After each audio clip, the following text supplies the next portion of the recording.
शंकर दयाल पेशे से तो वकील थे, सरकारी मुलाजिम न थे, परंतु बुद्धि के तेज व्यक्ति थे। इसीलिए अच्छा खासा कमा लिया करते थे। उम्र ज़्यादा हो चुकी थी, इस कारण अब वकालत छोड़ दी थी और अधिकतर समय घर पर ही व्यतीत होता था। खाली वक्त में अखबार पढ़ना और जब कभी उससे भी मन की हताशा दूर न हो तो अपने बड़े बेटे मोहन को बुरा भला कहना, यही थी शंकर दयाल की दिनचर्या। बड़ा बेटा मोहन भी उनकी बातों को दिल से नहीं लेता था, बस उनकी आदत है यही सोचकर बर्दाश्त कर लेता था। शंकर दयाल का घर पूरी तरह से सुख संपन्न था, क्योंकि दो छोटे बेटे रोहन सरकारी नौकरी पर थे। एक डॉक्टर तो एक पुलिस में था। महीने पर अच्छी खासी रकम घर पर आ जाती थी। इतना रुपया पाकर शंकर दयाल का दिल खुशी से झूम उठता था, परंतु जैसे ही उसकी नज़र मोहन पर पड़ती वैसे ही उसकी हंसी गुम हो जाती और वह अपने अनपढ़ बेटे को कोसने लगता था, क्योंकि वो चाहता था कि मोहन भी अपने भाइयों की तरह पढ़ लिख कर सरकारी नौकरी करे। परंतु शंकर दयाल के अथक प्रयास से भी मोहन का मन पढ़ाई में न लगा। अब तो आलम यह था कि रोज मोहन को गाली देना और घर का सारा काम मोहन से ही करवाना, यह सब शंकर दयाल की आदत में शुमार हो चुका था। जब कभी भी कोई व्यक्ति अपने बेटे की नौकरी लगने की खबर शंकर दयाल को सुनाता था तो शंकर दयाल का गुस्सा मोहन पर 2 गुना फूटता था। मोहन की अब यही दिनचर्या बन चुकी थी कि खेत से चारा काट कर लाना और मशीन से काट कर जानवरों को डालना और घर का खाना भी बनाना और शाम को शंकर दयाल के पैर दबाना। इतना करने के बावजूद भी उसे इनाम में गालियां ही मिलती थी, परंतु फिर भी उसके मुंह से कभी भी शंकर दयाल के खिलाफ एक शब्द भी नहीं निकलता। जब कभी भी वो ज़्यादा उदास होता तो अपनी माँ की फोटो को गले से लगाकर बहुत रोता, जो 2 साल पहले ही गुजर चुकी थी। एक दिन शंकर दयाल कुर्सी पर बैठे अखबार पढ़ रहे थे कि तभी शंभू एक मिठाई का डिब्बा लेकर वहां आया और शंकर दयाल को मिठाई का डब्बा दिया। यह देखकर शंकर दयाल का चेहरा तिलमिला उठा, क्योंकि शंकर दयाल बहुत ही ईर्ष्यालु व्यक्ति था।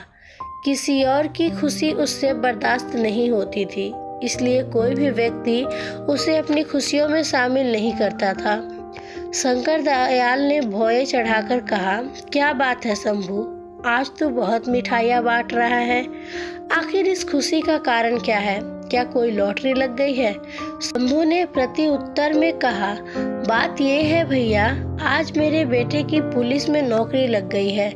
शंकर दयाल ने शंभू को अचरज भरी निगाहों से देखते हुए पूछा, क्या कह रहे हो? तुम्हारे बेटे को नौकरी लग गई है? वही बेटा जो 12वीं में लुढ़कते लुढ़कते बचा, वो आज पुलिस वाला बन गया है। अरे हमें तो विश्वास ही नहीं होता है कि उसकी भी नौकरी लग सकती है। शंभू ने नर्म भाव से कहा, हाँ भैया, उसकी ही नौकरी लग गई है, बस सब ऊपर वाले की कृपा है। आज मेरा बेटा पुलिस वाला बन गया है, इसी खुशी में आज हम लड्डू बांट रहे हैं। तब तक मोहन भी वहां आ चुका था। शंभू ने मोहन को देखकर डब्बे में से एक लड्डू निकालकर मोहन को देते हुए कहा, बेटा, आज बड़ी खुशी की बात है, तुम्हारा दोस्त रवि आज पुलिस वाला बन गया है। यह सुनकर मोहन खुशी से झूम उठा और खुश होकर शंभू से पूछा, क्या काका, सच में मेरा दोस्त पुलिस वाला बन गया है? तभी शंकर दयाल ने मोहन को घूर कर देखा तो मोहन झटपटा कर एक कोने में खड़ा हो गया। शंकर दयाल ने आंखें गुरेज कर मोहन की तरफ देखते हुए कहा, देख ले, एक वो है जो पुलिस में लग गया और एक तू जो भैंसे चराता है। अरे कितनी बार तुझको समझाया कि पढ़ ले, तूने मेरी हरगिज न मानी। अरे तू तो बस इस धरती के लिए बोझ है, इससे ज्यादा और कुछ नहीं, समझा? शंभू को ये देखकर मोहन पर तरस आ गया। उसने नरम स्वर में शंकर दयाल से कहा, अरे भैया, क्यों बुरा भला कह रहे हो मोहन को? अरे इसका मन पढ़ाई में नहीं लगा तो नहीं लगा, इस तरह आप इसे बुरा भला क्यों कहते रहते हो? आप अगर मेरी मानो तो आप ना मोहन की शादी कर दो। घर में बहू आएगी तो आपका भी ख्याल रखेगी और मोहन का भी ख्याल रखेगी। शंकर दयाल ने मोहन की तरफ देखा और फिर शंभू से कहा, अरे इस अभागे को कौन ब्याहेगा अपनी बेटी से? इससे शादी करने से पहले वो अपनी बेटी को जहर न दे दे। शंभू ने प्रत्युत्तर में कहा, अरे क्यों नहीं, हमारे साले की बिटिया है रज्जो, अगर आप राजी हो जाओ तो रिश्तों की बात चलाएं। शंकर दयाल ने शंभू की बात को नकारते हुए कहा, नहीं नहीं, वो तो बिल्कुल अनपढ़ है और मैं इसी एक अनपढ़ को बड़ी मुश्किल से बर्दाश्त कर पा रहा हूँ, उसे कैसे कर पाऊँगा? शंभू ने जवाब दिया, अरे आप भी कमाल करते हो। अब मोहन जितना पढ़ा लिखा है उतनी ही पढ़ी लिखी बिटिया मिलेगी। मेरी मानो तो फिर एक बार सोच लो, बिटिया बहुत कमीरी है, घर का सारा काम अकेले ही कर लिया करेगी। शंकर दयाल ने कहा, अरे ऐसे तो इसका ब्याह कब का हो चुका होता। अरे हम अपने घर में अनपढ़ लोगों को तो बिल्कुल भी बर्दाश्त नहीं कर पाएंगे।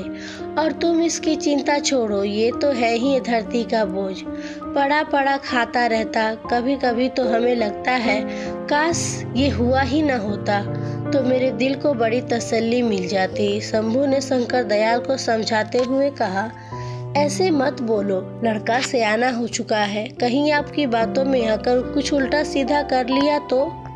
शंकर ने जवाब दिया, अरे कर ले जाके तो क्या फर्क पड़ेगा हम पर। अरे हमारे तो दो दो पट्टे कमा रहे हैं, कल मरे तो आज मर जाए, कम से कम धरती का बोझ तो कम होगा। शंकर दयाल की एक एक बात मोहन को अंदर तक तोड़ रही थी। आज उसकी हिम्मत जवाब दे चुकी थी। आज उसने अपने जीवन को खत्म करने का अंतिम निर्णय ले लिया था। आज उसने एक बड़ी सी रस्सी ले ली और चारा लेने के बहाने से घर से निकल गया और खेत पर खड़े नीम के पेड़ पर उसने फांसी लगा ली। जब रात अधिक हो गई और मोहन घर वापस नहीं लौटा तो शंकर दयाल ने आस पड़ोस में पता किया। पता करने पर पता चला कि वो खेत से चारा लेकर वापस ही नहीं आया था। अब शंकर दयाल खेत पर गए। वहां वो नीम के पेड़ की तरफ देखकर सन्न रह गए, क्योंकि नीम के पेड़ पर मोहन की लाश झूल रही थी। गांव के लोगों की भीड़ एकत्रित हो गई और वहां उपस्थित लोगों ने मोहन की लाश को नीम के पेड़ से उतारा और उसका क्रियाक्रम किया। परंतु इतना कुछ होने के बावजूद शंकर दयाल पर इसका कोई प्रभाव नहीं पड़ा। वो पहले की तरह ही जिंदगी जीने लगा। वक्त धीरे धीरे गुजरता गया। अब उसके दोनों बेटों की शादी हो चुकी थी। जो बेटा डॉक्टर था उसकी पत्नी भी डॉक्टर, और जो बेटा पुलिस में था उसकी पत्नी पुलिस वाली। समय के साथ साथ शंकर दयाल की उम्र काफ़ी ढल चुकी थी। उसके हाथ पैर उसका साथ नहीं देते। कोई भी काम करने पर उसकी हाफी फूल जाती। बड़े बेटे ने शहर में एक अस्पताल खोल लिया और दोनों मियाँ बीवी शहर में रहने लगे। कुछ दिनों बाद छोटे बेटों को भी पोस्टिंग दूसरे शहर में हो गई, तो उसने अपनी पत्नी की भी पोस्टिंग उसी शहर में करवा ली। अब दोनों ही मियाँ बीवी जाने की तैयारी में जुट गए। तभी शंकर दयाल वहां आकर के अपने छोटे बेटे रोहन से कहा, बेटा, बड़े बेटे और बहू तो हमें छोड़कर चले गए, अब तुम लोग भी जा रहे हो, अब हम अकेले यहाँ कैसे रहेंगे? बेटा ऐसा करो, हमें भी अपने साथ लेते चलो।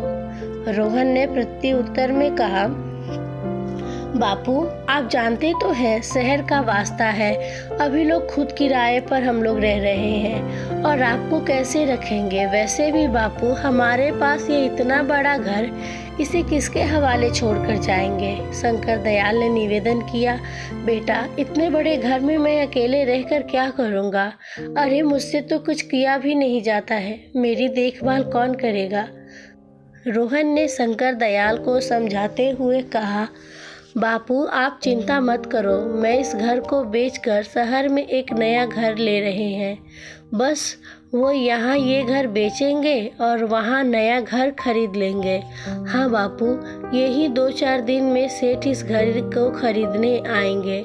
आप घर के कागजात पर साइन कर देना और सेठ से 3 लाख रुपए भी ले लेना और शहर चले आना। और जब शहर पहुंच जाओ तो ये रहा मेरा नंबर, हमें कॉल कर देना, मैं तुम्हें लेने आ जाऊंगा। आप चिंता मत करो, बस 2-4 दिन की ही तो बात है। और फिर रोहन शंकर दयाल को अपने गले से लगाता है और उनके पैर छूकर वहां से चल जाता है। आज इतने बड़े घर में शंकर दयाल अकेला था। जब उसे भूख लगी तो उसने रोटी बनाने के लिए आटा गूंथा। बूढ़े हाथों में इतनी जान कहाँ थी कि जो आटा भी सही से गूंदा जाए। आज उसे अपने बड़े बेटे मोहन की याद रह रह कर आ रही थी। यादों का सैलाब जब ज़्यादा हो गया तो उसे अपनी आंखों के सामने मोहन का अक्स नजर आने लगा। वो मोहन का आटा गूंदना और रोटी बनाना, एक एक करके सभी दृश्य उसकी आंखों में तैरने लगे। उसकी बूढ़ी आंखों में आज आंसू छलक उठे और मन में सिर्फ एक ही आवाज़ निकली कि काश आज मेरा अनपढ़ ही होता तो उसकी शादी होती और एक अनपढ़ बहू इस घर में आती। कम से कम वो अपने घर में तो रहती और खाना तो बनाती। मोहन मेरा घर का सारा काम करता और मैं पहले की तरह ही कुर्सी डालकर बैठे अखबार पढ़ता। परंतु अब सपनों को देखने से होने वाला क्या है। जो कुछ उसने किया आज वो उसके सामने था। 2-4 दिन यूं ही गुजर गए और वो दिन भी आ गया जिस दिन सेठ ने रुपए देने के लिए कहा था। सेठ ने घर के कागज पर साइन करा लिए और शंकर दयाल को 3 लाख रुपए दे दिए। रुपए मिलते ही शंकर दयाल शहर जाने की तैयारी कर ली और शंकर दयाल ने रोहन को फ़ोन करके सब बता दिया कि वो बस स्टैंड पर उसका इंतज़ार करेंगे। कहे मुताबिक शंकर दयाल वहां पहुंच गए और बैठकर रोहन का इंतज़ार करने लगे। तभी वहां रोहन आ गया और शंकर दयाल के पास आकर कहा, बापू आप पैसे लाए हो ना, मुझे दे दो। वो जो मैंने नया घर खरीदा है उसका मालिक अभी रुपए मांग रहा है। अगर मैंने उसे अभी रुपए नहीं दिए तो वो अपना घर किसी और को बेच देगा। शंकर दयाल ने रुपयों का बैग झटपट से रुपए रोहन को दे दिए। रोहन ने रुपए लेकर शंकर दयाल से कहा, बापू आप यहीं बैठो, मैं सेठ को ये रुपए देकर आता हूँ। और रोहन अपने बापू को वहीं बैठाकर रुपए लेकर वहां से चला गया और शंकर दयाल वहीं बैठकर उसका इंतजार करने लगे। समय धीरे धीरे काफी बीत चुका था परंतु रोहन अभी तक वापस नहीं आया था। शाम होने को थी। शंकर दयाल बहुत ही चिंतित था कि रोहन अभी तक नहीं आया। उससे रहा नहीं गया तो उसने एक राहगीर से वही फ़ोन नंबर लगवाया जो उसे रोहन ने दिया था, परंतु फ़ोन भी स्विच ऑफ आ रहा था। अब शंकर दयाल की चिंता और भी अधिक बढ़ चुकी थी। वो हताश बैठा ही हुआ था कि तभी उसे एक मोटरसाइकिल आते हुए दिखाई दी जिस पर रोहन बैठा हुआ था। वो दूर से ही रोहन को आवाज़ लगाने लगा परंतु रोहन शंकर दयाल को पास से देखता हुआ निकल गया। आज रोहन उसे बहुत बड़ा धोखा दे दिया था जिसकी उम्मीद शंकर दयाल को बिल्कुल भी न थी। अब शंकर दयाल वहीं बैठकर रोने लगा। अब अंधेरा काफ़ी ढल चुका था। शंकर दयाल के पास 100 रुपये थे जो उसके घर वापस आने के किराए के लिए उपयुक्त थे। शंकर दयाल बस में बैठकर घर आ गया। घर क्या, गांव आ गया, क्योंकि अब घर तो सेठ का हो चुका था। अब उसके पास घर नहीं था तो रात को अकेले गांव की चौपाल पर बैठकर काफी देर तक रोता रहा। फिर अपने आंसू को पोंछकर उठा और हाथ में एक रस्सी लेकर उसी नीम के पेड़ के पास गया जहां मोहन ने आत्महत्या की थी। उसी पेड़ के नीचे बैठक में दहाड़े मारकर रोने लगा और रोते हुए कहा, बेटा मोहन, आज मेरे लिए खाना बनाने वाला कोई नहीं है। आज तेरा बाप इतना बूढ़ा हो गया कि अपने हाथों से अपने लिए खाना भी नहीं बना पाता है। आज बहुत अरसे हो गए तेरे हाथ का खाना खाए। आज फिर से तेरा बाप तेरे हाथ का खाना खाना चाहता है। खिलाएगा ना बेटा? आज तेरा बाप तेरे घर खाना खाने आ रहा है। तू अपने इस अभागे बाप को अपने घर में स्वीकार करेगा ना? कहीं अपने भाइयों की तरह मुझे निकाल तो नहीं देगा? इतना कहते कहते वो फूट फूट कर रोने लगा और अंत में उसी नीम के पेड़ पर रस्सी डालकर फांसी लगा ली। 5-6 मिनट तक वह फड़फड़ाया और फिर एकदम शांत पड़ गया। उसकी गर्दन नीचे को लटक गई और वो अंतिम धाम को चला गया।